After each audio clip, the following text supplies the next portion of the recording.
우리에게 생명을 주신 하나님 아버지, 우리 스스로 생명을, 그 귀함을, 하나님의 은혜임을 다 버렸었지만 그 버린 허물과 죄악을 아들에게 다 지우시고 죄값으로 죽게까지 하시고 그토록 우리를 사랑하셔서 우리를 살리시고 새 생명 주신 하나님의 은혜를 오늘도 잊지 않고 더 풍성히 새기고 그 은혜로 살아감을 누리며 오늘을 살게 하여 주시옵소서. 육신과 세상 것에 온전히 빠져서 우리를 향하신 주님의 은혜, 우리와 함께 하시는 주님의 사랑을 까맣게 잊어버리고 살지 않게 하여 주시옵소서. 우리가 살아가는 것이 아무리 연약한 처지에서도 하나님을 향하여 살아가는 것을 오늘도 우리가 믿음으로 수행하며 살게 하여 주시옵소서. 예수님의 이름으로 기도하옵나이다. 아멘. 로마서 7장 24절, 25절 두 절만 보시겠습니다.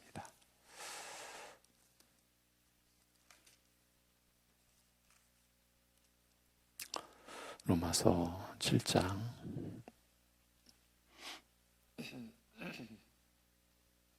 24절, 25절입니다. 같이 읽겠습니다. 오라, 나는 공고한 사람이로다. 이 사망의 몸에서 누가 나를 건져내랴. 우리 주 예수 그리스도로 말미암아 하나님께 감사하리로다. 그런즉 내 자신이 마음으로는 하나님의 법을, 육신으로는 죄의 법을 섬기노라. 아멘. 다시 한번 들어보십시오. 비참한 사람이로다 나여, 누가 나를 이 죽음의 몸에서 구하여 내랴. 그러나 예수 그리스도 우리 주를 통하여 하나님께 감사하리로다. 그러므로 나 자신이 마음으로는 하나님의 법을 섬기나 육으로는 죄의 법을 섬기도다. 이렇게 로마서 7장의 기록이 마무리됩니다. 로마서 7장 7절부터 25절까지 해서 바울은 율법과 관련하여 겪는 이상한 경험에 대하여 말하고 있습니다. 바로 앞에서 우리는 율법에 대하여 죽음으로써 그리스도께 속하게 되고, 그렇게 되고 나서야 비로소 하나님께 거룩한 열매를 맺는 삶을 살게 된다. 우리 신자의 생애가 하나님께 거룩한 열매를 맺는 그 맺어가는 삶이다. 이렇게 살게 된다고 하였습니다만, 이처럼 하나님께서 주신 율법을 마치 완전히 관계를 끊어버리고 벗어나야 할 대상으로 말하는 부정적인 내용에서 사람들이 받게 될 충격과 곤혹스러움을 예상하였음인지, 그러면 율법이 죄냐? 우리가 율법에 대해 죽음으로써 그리스도께 속하게 되는 이제 은혜 아래로 들어오니까 마치 율법을 완전히 그 관계를 끊어버리고 벗어나야 할 그런 대상으로 말하는 그런 부정적인 내용에서 우리가 받게 될 충격과 곤혹스러움을 예상하였음이지, 그러면 율법이 죄냐라고 되묻기까지 하였습니다. 그럼에도 불구하고 왜 우리가 율법에서 벗어나야 하는지, 그리고 왜 그리스도의 은혜 아래에 있어야 하는지 그 깊고 복잡한 사정을 설명하기 위해서 율법이 우리에게서 드러내 보이는 이상한, 참 괴상한 모습에 대하여 하나님의 거룩한 율법에서 기대하는 것과는 너무나 달라서 도저히 납득할 수 없는 일들에 대하여 알리고자 하는 것입니다. 율법은 그 거룩함과 의로움과 선함을 통하여 하나님 앞에서 무엇이 죄인지 명확하게 밝히는 만큼 율법을 통하여 비로소 죄를 알게 되는 것은 당연한 일입니다만 율법이 실제로 우리에게 드러내어 보이는 모습이나 그 결과는 일반적이고 상식적인 기대와 사뭇 다르다고 말합니다. 우리로 하여금 죄를 깨닫게 하는 것은 고사하고 오히려 우리에게 죄를 알리는 율법의 기능을 역이용하여 죄의 정욕을 불러일으키는 부작용을 초래한다고 말합니다. 그러니까 바울 사도가 이런 진술을 지금 할 수 있다? 이렇게 진술하고 있다? 이게 도대체 무엇을 배경으로, 무엇을 의도해서 이렇게 기록해 놓았는지를 우리가 지금 추적해 들어가고 있는 거죠. 우리로 하여금 죄를 깨닫게 하는 것은 고사하고 율법이요. 오히려 우리에게 죄를 알리는 그 율법의 기능을 역이용해서 죄의 적용을 불러일으키는 부작용을 초래한다고 말합니다. 율법과 상관없이 살아가던 나에게 율법이 들어오자 오히려 그동안 죽어 지내던 죄가 살아나서 죄가 없는 것처럼, 분명히 죄가 있는데도 없는 것처럼 죽어있던 죄가 살아나서 온갖 죄된 욕망을 불러일으켜 나를 죽게 하였다고 말합니다. 그러나 생명에 이르게 할 거룩한 율법이 이처럼 나를 죽게 만든 과정을 좀 더 깊이 들여다보면 죄가 거룩한 율법을 이용하여 나를 죽게 만든 속임수, 죄가 율법을 이용한 거죠. 그래서 나를 죽게 만든 속임수요. 이를 통하여 죄가 심히 죄된 사실이, 즉 죄의 그 아주 간사하고 교활하고 거짓된 실상이 드러난 것이니 결과적으로는 그렇게 됐으니 율법을 통하여 죄의 가장 깊고 비밀스러운 정체가 드러난 것이라고 할 수 있습니다. 결과적으로는 그렇게 된 거라는 말이죠. 말하자면 이런 납득하기 어려운 일을 통해서도 율법은 사람으로 하여금 죄가 무엇인지 알게 하는 본연의 역할을 잘 수행하였다고 할 수 있는 것입니다. 하나님의 거룩한 율법 앞에서 죄를 깨닫고 회개하는 정상적이고 당연한 결과 대신 이렇게 복잡한 과정을 거치면서 특히 거룩한 율법이 초래하는 결과라고는 믿기 어려운 이상한 일들을 겪으면서 죄의 정체가 드러날 수밖에 없는 그 원인에 대하여 밝히되 왜 이렇게 복잡한 과정을 거쳐서 죄의 정체가 드러날 수밖에 없는가? 그 원인에 대하여 밝히되 율법 자체가 악한 것이어서 우리에게서 죄된 정욕을 불러일으키는 것은 결코 아니며 그럴 리가 없죠. 하나님이 주신 율법인데 그 자체가 악한 것이어서 우리에게서 죄된 정욕을 불러일으키는 것은 절대 아니라는 거죠. 결코 아니며 율법은 변함없이 거룩하고 신령하나 다만 내 자신이, 우리 자신이 육적이어서 죄 아래 팔린 상태에 있기 때문이라고 말합니다. 그래서 율법 아래에서 은혜 아래로 옮기우는 변화, 우리에게 이런 변화가 일어난 것을 바울 사도가 미리 진술하고 그 내막을 지금 밝혀가는 거죠. 이처럼 죄의 노예로 팔린 육적 상태에서는 단 하나의 선도 행할 수 없으며 이것도 사람들은 이해 못할 내용이죠. 간단하게 말씀드리면 우리 일반 사람들 야 누가 더 선하고 누가 더 악하고 그런 말을 하지 않습니까? 그런 말하는 가운데는 선하다, 선하게 사는 사람이 있다. 지금 하나님은 아무도 우리가 의인은 없나니 하나도 없다라고 규정한 로마서 3장에 바로 이어지는 게 하나님을 찾는 자도 깨닫는 자도 없고 유익한 자도 없고 우리가 본래 유익한 존재가 아니에요. 그리고 선을 행하는 자도 하나도 없다. 이것이 하늘의 선포죠. 그런데 이 세상은 그냥 우리들끼리 인간들끼리 야, 좀 선하게 살자. 아, 그래, 너는 좀 선하구나. 예, 너는 왜 그렇게 선하게 살지 못하냐? 이러고 있지 않습니까? 예. 이게 지금 사실은 이 세상의 주인이고 우리의 주인된 결국은 우리에게 이 모든 걸 주셨지만 모든 것을 심판하시는 하나님 앞에서는 우리는 참 어처구니 없는 삶을 사는 거예요. 사실은 우리가 그랬었고 지금 세상도 그렇고요. 지금 이처럼 죄의 노예로 팔린 육적 상태에서는 단 하나의 선도 행할 수 없으며 설사 온 마음으로 하나님의 법을 기뻐하고 선을 행하기를 원한다 해도 죄 앞에서 힘없이 무너질 수밖에 없다고 말합니다.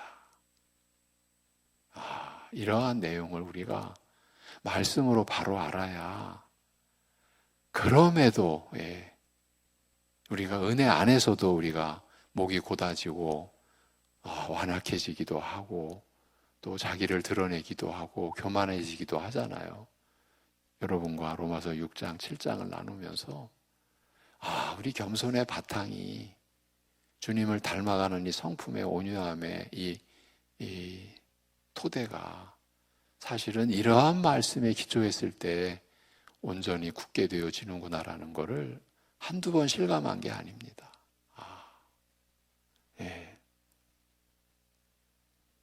설사 온 마음으로 우리가 하나님의 법을 기뻐하고 선을 행하기를 원한다 해도 육적 상태에서는 죄 앞에서 힘없이 무너질 수밖에 없는 게 우리 인간이라는 존재이라는 걸 말하고 있는 거죠. 그 갈등의 처절함과 패배의 비참함을 알리되 이 처절함과 이 비참함이 사실은 우리의 것이에요. 그걸 알리되 21절에서 그러므로 내가 한 법을 한 질서를 발견하였나니 선을 행하기를 원하는 나에게 악이 함께 있는 것이라 내가 속사람으로는 하나님의 율법을 기뻐하나 내 지체들 안에서 다른 법이 다른 원리가 마음의 법에 대적하여 싸우며 내 지체 속에 있는 죄의 법 안으로 죄의 그 질서 안으로 죄의 원리 안으로 나를 사로잡아 오는 것을 본다라고 말합니다. 이것이 23절까지의 내용인 거예요. 그래서 이어지는 24절이 비참한 사람이로다 나여. 내가 비참한 사람이라는 거죠. 누가 나를 이 죽음의 몸에서 구하여 내려고 한 이 오늘 말씀은 바로 이런 무력감과 절망감, 그런 가운데서 구원을 바라는 간절한 마음을 피력한 말입니다. 그러니까 우리가 로마서 이제 믿음의 의의 은혜를 선포한 로마서 3장에서 행위로가 아니라는 것을 아브라함을 바울이 동원해서 그 다음에 다윗을 인용해서 누구도 행위로 우리가 하나님 앞에 의로워질 수 없다. 오직 믿음으로만이다. 그걸 확인하고 로마서 5장에 들어와서 아담과 그리스도 그 안에 끼어든 율법의 이 구약 전 역사 이거를 동원해서 우리의 육적 성품 한 사람 아담으로부터 주어진 이것을 확인해주고 그러니까 이후에 이제 우리가 말할 내용을 위한 전제를 깔아준 거죠. 그런 상황에서 그래서 죄가 넘치는 곳에 놀랍게도 은혜가 더욱 넘쳐. 그러니까 우리가 죄가 넘치는 곳에 은혜가 더욱 넘쳐서 우리가 그리스도를 믿음으로 의롭다함을 받은 그 은혜를 입은 것 아닙니까? 그런데 사람들의 간사함이 어디까지 나아가냐면, 그러면 은혜를 더하게 하려고. 왜? 죄가 더한 곳에 은혜가 넘쳤다고 하니까, 그러면 죄가 더한 곳에 은혜를 더하게 하려고 우리가 그럼 죄에 계속 머물면 되겠네? 이렇게 나올 수도 있다라는 거죠. 그러니까 지금 이 내용이 율법으로 인하여 우리에게 오히려 죄의 정욕이 불러일으켜지는 그런 역사, 죄가 율법을 이용해서 죄를 짓게 만든 그런 역사가 이미 로마서 6장 첫 질문에 은혜를 더하게 하려고 죄에 계속 머물겠느냐. 그 두 번째 이제 로마서 6장에도 똑같은 질문이 주어졌죠. 우리가 율법 아래에 있지 않고 은혜 아래에 있으니까, 율법 아래에 있지 않고 은혜 아래에 있으니까, 그러면 죄를 지을까? 앞에서는 죄에 계속 머물겠느냐? 이 뒤에서는 그럼 죄를 짓겠느냐? 우리가 은혜 아래에 있다고. 무한정 죄 사함 받는다고? 그러면 죄 짓겠느냐? 이런 질문이 이어진 거죠. 왜 이런 질문이 나와야 됩니까? 우리가 하나님 앞에서 거룩한 열매를 맺으며 살아가게 되었고, 그 마지막, 그 결과가 영생이라고 하니까 우리 신자의 생애는 하루하루가 거룩해져 가는 삶, 그 분량이, 매일매일의 분량은 우리 눈에 보이지 않고 우리가 느끼지도 못하는 그러한 분량이라 하더라도 조금씩 우리가 하나님께로, 이게 신자의 삶이다. 지금 이 내용을 보아나가 온 거죠. 우리가 그런 가운데서 7장에 이르러서 우리가 율법에 대하여 죽음으로써 그리스도에게 속하게 되는, 율법에서 벗어나서 온전히 그리스도께 속하고 성령의 역사로 우리가 살아가는 그 삶을 우리에게 나타내고자, 가르치고자 하는데, 그런데 율법이 오히려 율법을 통해서 오히려 죄가 불러 일으켜지는 기막힌 상황, 이것을 지금 바울 사도가 설명하는 그 취지를 한번 또 간략하게 로마서 3장부터 한번 일견해 드렸어요. 결국 우리가 이러한 내용을 지금 나누어 가는 것이, 우리가 하나님 앞에서 거룩한 삶을 살아가는 신자의 생애가 우리에게 주어졌다. 그럼 이 삶이 구체적으로 어떻게 우리에게 실현이 되고 가능한가? 이게 로마서 8장까지예요. 그런 과정에서 이 참 복잡한 과정을 거쳐서 결국에는 우리가 무력감과 절망감을 느끼지 않을 수 없고, 그런 가운데서 구원을 바라는 간절한 마음을 피력한 이 바울 사도의 24절 고백까지 우리가 이르는 거예요. 이 로마서 7장 7절에서 25절의 이런 내용에서 한 가지 이제 어려운 점은, 여기에 기록된 이 내용이 구체적으로 어떤 인물에 관하여 말한 것인지, 어떤 영적 상태에서 경험한 일을 가리키는지 판단하기가 쉽지 않다는 그 점입니다. 특이하게도 시종일관 나라는 1인칭 대명사를 사용한 점을 들어 바울이 자신의 경험을 말하거나 최소한 거기에 바탕을 두었을 것이라고 추정하였습니다만, 이 역시 단순하게 일률적으로 적용하는 것은 무리입니다. 어떤 부분은 불신자와 유대인 그리고 신자에게까지 두루 적용될 수 있는가 하면 어떤 부분은요, 또 어떤 부분은 유대인에게 적합한 내용이며 또 다른 부분은 신자에게만 적용할 수 있는 내용이기도 하기 때문입니다. 비록 바울이 유대인으로 율법 아래에 태어나서 율법 아래에서 자라며 가장 엄격하고 철저한 바리새인의 길을 걷다가 그리스도의 사도로 부르심을 받는 등 이 폭넓은 삶과 경험의 소유자이기는 하나, 로마서 7장의 각 부분을 그의 생애의 특정 시기와 결부시키는 것은 쉽지 않습니다. 한때 율법과 상관없이 살다가 거룩한 계명이 들어오는 것과 더불어 죄가 살아나서 온갖 정욕을 불러일으켜 그를 죽게 만든 이런 경험은, 유대인의 가정에서 태어나 어려서부터 율법의 가르침을 받고 자랐으며 그리스도의 부름을 받기까지 바리새인으로서 가장 철저하게 율법을 지키며 살아온 바울, 그러니까 주님의 부르심을 받고 그리스도의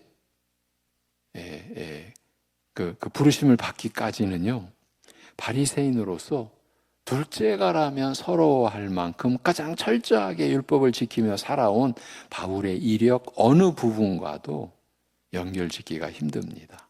율법과 상관없이 살다가 계명이 들어오자 오히려 죄가 살아나서 온갖 정욕을 불러일으켜 그를 죽게 만든 이런 경험은 바울의 어느 이력 부분과도 연결짓기가 힘들다는 말이에요. 수긍이 되시죠? 물론 바울이 잘하는 동안 구체적 사례에서 이런 일로 분류할 만한 적어도 이런 요소를 포함하고 있어서 이런 설명의 근거나 씨앗이 될 만한 어떤 경험이 있었는지 모르겠으나 엄밀한 의미에서 율법과 상관없이 지내다가 율법을 이렇게 경험하는 것은 이방인으로 태어나 말 그대로 율법과 전혀 상관없이 아예 꿈도 꾸지 않고 아무 상관없이 그렇게 살던 사람에게나 있을 법한 일이기 때문입니다. 이런 점을 고려하면 바울은 여기에서 유대인으로서 겪은 자신의 어떤 경험을 일반화하여 심지어 불신자에게도 적용 가능한 형태로 말하고 있다고 볼 여지가 충분하다라는 겁니다. 특히 이 로마서는 이방인 신자들을 대상으로 복음의 핵심을 정리하여 보낸 편지이며 이런 점에서 이방인과의 관련성이나 적용 가능성의 폭을 최대한 넓히는 것이 필요하고 바람직한 만큼, 그렇죠? 유대인에게만 적용되는 부분만을 얘기한다면 이방인 신자들을 대상으로 한 로마서 이런 기록과 이 서신을 보내는 것이 그렇게 쏙 바람직한 것은 아니다 볼 수 있지 않습니까? 그러니까 이방인과의 관련성을 최대한 넓히는 것이 필요하고 바람직한 만큼 바울이 자신의 경험을 확장 내지 일반화하여 이방인에게도 적용 가능하게 한 것은 자연스럽고 지혜로운 선택이었다고 할 수 있습니다. 거룩한 율법이 오히려 내 안에서 온갖 죄의 정욕을 불러일으키는 일이 실은 죄가 율법을 이용하여 나를 죽게 만드는 속임수라. 또 결과적으로 죄의 실상, 곧 그 심히 죄된 모습을 드러낸 것이라고 한 내용 역시 바울의 생애 중 특정 시기와 관련짓기가 우리로서는 어려운 거죠. 어렵습니다. 만일 바울이 죄의 이런 실상과 자신의 무력함, 그 좌절하고 무력감을 느끼고 그 비참함을 느끼는 그거에 대하여 일찍 깨달았다면, 그가 일찍 이러한 일을 겪었다면 그는 결코 충실한 바리새인으로서 자기 의를 열렬하게 추구하는 율법주의자로, 그야말로 선봉자로, 선봉대로 그렇게 남을 수 없었을 것이기 때문입니다. 우리가 알지 않습니까? 다메섹 도상에서 주님의 부르심을 받기 전까지 그는 시쳇말로 말하면요, 예수 믿는 사람을 잡아 죽이는 일에 미쳐있던 사람이에요. 이렇게 말해도 과하지 않아요. 스데반 집사가 그의 발 앞에서 돌 맞아 죽임당하는 그 현장의 증인, 그의 옷가지를 맡고 있었고요. 그렇게 철저한 율법주의자로 남을 수 없을 것이기 때문입니다. 최소한 복음서에 나오는 부자 청년처럼 선한 선생님이요, 내가 무슨 선한 일을 행해야 영생을 유업으로 얻으리까라고 자신의 심각한 회의와 번민을 아뢰기라도 했을 것이기 때문입니다. 설사 바울이 이런 경험으로 인해 잠시 회의하거나 다른 유대인이나 바리새인들의 실패에서 충격을 받고 잠시 머뭇거렸는지 모르겠으나 전체적으로는 회심하는 순간까지 충실한 철저한 바리새인으로 남았던 만큼 죄의 이런 실상과 자신의 무력함에 대하여 심각할 정도로 깊이 깨닫고 통감하였다고 보기는 어렵습니다. 나중에 부르심을 받고서 복음의 진리를 깊이 깨달은 다음에야 이런 일에 대하여 알게 되었으며, 이처럼 그 전말을 깊이 그리고 상세하게 알게 된 신자와 사도의 입장에서 이런 경험에 관하여 설명한 것으로 보아야 할 것입니다. 여러분, 우리가 복음의 은혜를 하나님을 향하여 더 다가가며 깨달을수록 우리가 우리의 죄를 알지 않습니까? 이게 지금 이 얘기죠.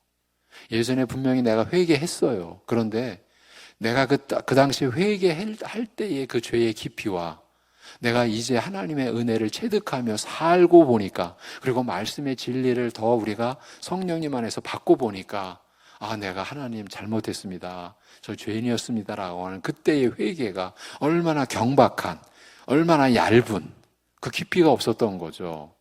그런데 은혜를 받고 나니까, 더 풍성히 하나님의 사랑을 깨닫고 나니까, 왜 하나님이 나 같은 것을 배려하셨지? 우리 안에서 이게 일어나는 경험 여러분 있으셨죠? 왜 하나님이 나 같은 것을 사랑했지? 언젠가는요, 하나님 나를 사랑하셨어야지, 나는 당연히 사랑받을 존재지, 이렇게도 생각할 수 있었던 우리가 하나님의 은혜를 이제 깊이 알아가면서, 물론 그 시점이 신자가 아니었죠. 그 이전에도 신자였었어요. 그런데 하나님의 말씀으로 죄의 실상이 드러나니까 우리가 다윗을 어떻게 그런 은혜를 받고서도 그런 무시무시한 죄를 저지를 수가 있어? 막 손가락질하던 우리가 그게 나였구나, 내가 그렇게 잔혹한 죄인이었구나, 여러분들이 깨닫는 것, 우리도 사실 체험해 온 것 아닙니까? 예. 지금 바울이 부르심을 받고서 복음의 진리를 깊이 깨달은 다음에야 이런 일들에 대하여 알게 되었고, 이처럼 그 전말을 깊이 그리고 상세하게 알게 된 신자와 사도의 입장에서 이런 경험에 관하여 설명한 것으로 보아야 할 것이라고 말씀을 드린 거예요. 자기 안에서 겪는 두 가지 법 내지 질서 사이의 갈등과 싸움 역시 마찬가지입니다. 하나님의 법을 기뻐하는 마음이 죄의 법에 여지없이 무너져 포로로 끌려가는 비참한 패배는 불신자를 비롯하여 유대인과 신자에게까지 각각 다양하고 독특한 형태로 남아 두루 발견된다고 볼 수 있는 것이 사실입니다만, 그럼에도 이 내용은 누구보다 유대인들에게 특별한 의미를 갖는다고 할 수 있습니다. 왜냐하면 율법이 가입하였으나 결국 죄만 더하게 하였던 옛 이스라엘의 실패, 곧 저희의 불행한 역사적 경험을 떠올리게 하는 내용이기 때문입니다. 이 옛 이스라엘의 실패는 뭐 몇십 년, 몇백 년이 아니라 천년, 수천 년, 그렇게 봐야 되는 것 아닙니까? 예. 그러면요, 우리가 이렇게 받은 이 은혜의 내용이 참, 우리가 이러한 내용을 성령님 안에서 묵상하다 보면은 이 하나님의 이 역사에 이 주관하시는 그 심정을 우리가 그야말로 정말 조금이라도 좀 느끼게 되는 거죠. 이런 죄인들을 오래 참으시는 하나님의 그 선하심. 왜냐하면 옛 이스라엘의 실패의 역사는 결국은 하나님을 대적하고 하나님께 불법을 행하는 역사 아니었습니까? 그러니까 이스라엘은 자신들의 불행한 역사적 경험을 가지고 있고, 그리고 그런 경험을 떠올리게 하는 내용이기 때문이에요. 이런 점에서 비참하도다 나여라는 바울의 부르짖음과 탄식은 바로 유대인의 가장 쓰리고 아픈 심정을 대변하는 뜻도 없지 않다고 할 수 있습니다.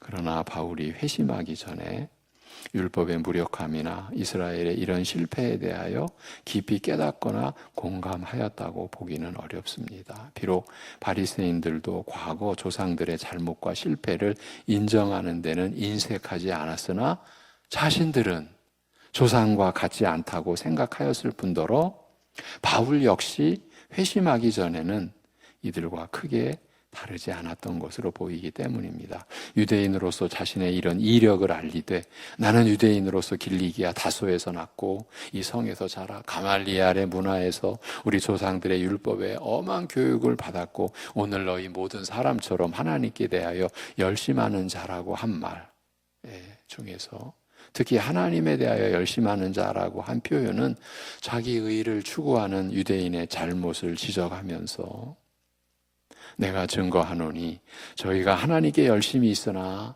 지식을 좇은 것이 아니라 하나님의 의를 모르고 자기 의를 세우려고 힘써 하나님의 의를 복종하지 아니하였느니라고 한 내용, 이 로마서 10장의 내용을 의식한 것으로 보이기 때문입니다. 그런 만큼 옛 이스라엘의 실패와 율법의 한계에 대해서 깊이 깨닫게 된 것은 믿고 난 후 나중 일이요, 그 전말을 다 이해한 입장에서 과거 이스라엘 역사를 설명한 것으로 보아야 할 것입니다. 더욱이 속사람으로는 하나님의 법을 기뻐하는 것이나 비참하도다 나여 이 사망의 몸에서 누가 나를 건져내려는 탄식과 갈망은 신자에게서나 기대할 수 있는 것이요, 더 나아가서 그러나 예수 그리스도 우리 주를 통하여 하나님께 감사하리로다라는 찬송은 그리스도를 믿는 신자 외에 그 누구도 나올 수 없는 말입니다. 따라서 로마서 7장 7절부터 25절의 내용은 나라는 1인칭 사용이 암시하듯이 바울이 자신의 경험을 말하고 있는 것이 사실이나 동시에 그 폭을 넓혀 신자, 유대인, 불신자의 경험까지 두루 다 포함하고자 하는 이런 확장한 논리, 이런 확장성도 보이고 있다고 할 수 있습니다. 언뜻 이런 현상이 혼란스럽거나 일관성을 결여한 것으로 보일지 모르나 사실은 전혀 이상한 일이 아닙니다. 로마서 1장, 9장, 11장에서처럼 바울 자신의 일과 경험에 국한하여 말하고자 하는 것이 아니라 누구에게나 적용되는 보편적 복음의 진리를 가르치되 바울 자신의 경험에 바탕을 둔 생생한 일과 사실로 알리고자 하는 만큼 이러한 확장한 그 논리는, 이런 확장성은 자연스럽고 당연한 것이라 할 수 있습니다.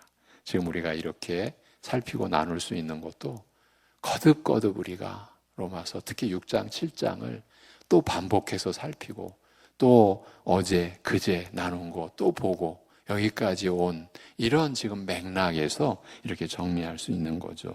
그래서 바울 사도는 나에 대하여 말하면서도 실은 나를 넘어 모두에 대하여 말하고자 하기 때문에, 그렇기 때문에 우리로서는 혼란스럽기까지 했고 이거 일관성을 결여한 내용 아닌가, 사도 바울이 제가 언뜻 아주 오래된 일이니까 누가 농담 삼아 이거 바울이 졸다가 기록한 거 아니야?